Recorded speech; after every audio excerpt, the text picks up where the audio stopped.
Sabe aqueles momentos que, nossa, marcam a gente para sempre? Aquelas experiências tão poderosas que, de alguma forma, moldam quem a gente é?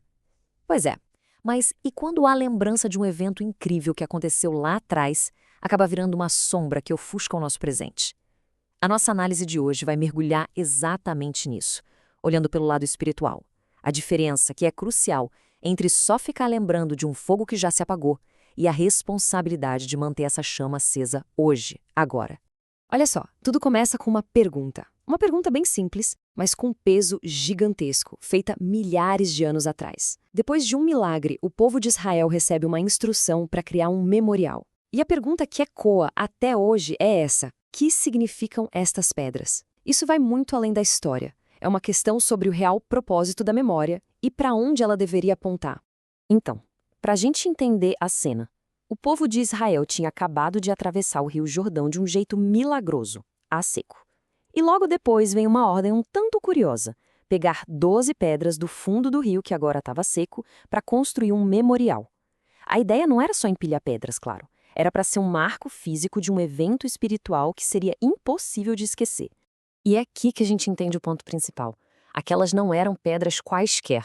O propósito delas era funcionar como um gatilho para a memória. A ideia era que, sempre que as gerações futuras olhassem para aquele monumento, elas se lembrassem do poder divino em ação. E qual seria a resposta natural a essa lembrança? A adoração. Só que é aqui que a nossa história dá uma virada. O memorial era poderoso, não há dúvida. Mas a memória, por si só, ela tem seus limites. E isso levanta uma questão que é fundamental. Será que é suficiente viver das glórias do passado? A lembrança de um milagre de ontem pode mesmo sustentar a fé de hoje? A fonte nos dá uma resposta bem direta sobre isso. E a resposta é não. Tá, então como se mantém essa vitalidade? Para explicar isso, a análise nos leva para uma metáfora muito poderosa lá do livro de Levítico: o fogo no altar. Chegou a hora de entender o que a fonte chama de a anatomia de um fogo vivo, que é detalhada em 4 verdades essenciais. O processo funciona mais ou menos assim. Primeiro, a ignição é divina, o fogo vem de Deus. Segundo, a responsabilidade é humana, a chama precisa ser mantida. Terceiro, o sustento é diário, o fogo precisa de lenha.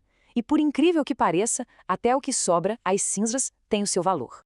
E o ponto de partida é esse. O primeiro passo está totalmente fora do controle humano. A fonte faz questão de enfatizar que um movimento espiritual genuíno não é fruto de estratégia ou de um planejamento brilhante. As pessoas podem, sabe, arrumar a lenha, preparar o altar, mas a chama inicial, sempre vem do céu. E aqui acontece uma coisa fascinante. Logo depois do ato divino de acender o fogo, a responsabilidade muda de mãos. Deus entrega a manutenção para os seres humanos com uma ordem muito clara: o fogo não pode se apagar. Ou seja, a iniciativa é divina, mas a continuidade, essa vira uma tarefa nossa. Ok, mas quem são os sacerdotes encarregados de manter essa chama hoje em dia? A resposta para essa pergunta revela uma das mudanças mais radicais de toda essa narrativa. É uma reinterpretação que muda completamente as regras do jogo. E essa comparação ilustra a mudança de forma brilhante. No modelo antigo, o sacerdócio era algo super exclusivo, restrito a uma única tribo, passado de pai para filho. Já o novo conceito, por outro lado, é radicalmente inclusivo e pessoal. Essa ideia toda vem diretamente deste versículo aqui. O texto de 1 Pedro redefine completamente quem é o sacerdote, aplicando o termo sacerdócio real a todos os que creem. A responsabilidade, que antes era de pouquíssimos, agora é de todo mundo. O que isso quer dizer na prática? É algo direto e profundamente pessoal. A tarefa de manter o fogo espiritual aceso deixa de ser algo que dá para delegar. Nessa nova interpretação, ela se torna um chamado individual, uma responsabilidade que é parte de ser um crente. Essa frase da fonte ela é incrivelmente direta. Resume a urgência do assunto todo. As experiências de ontem, por mais poderosas que tenham sido, não servem de combustível para hoje. A chama exige atenção e alimento, todos os dias. E que combustível é esse? Bom, o texto lista 4 práticas que são essenciais: o contato com a palavra de Deus, a oração, a comunhão e um estado de adoração constante.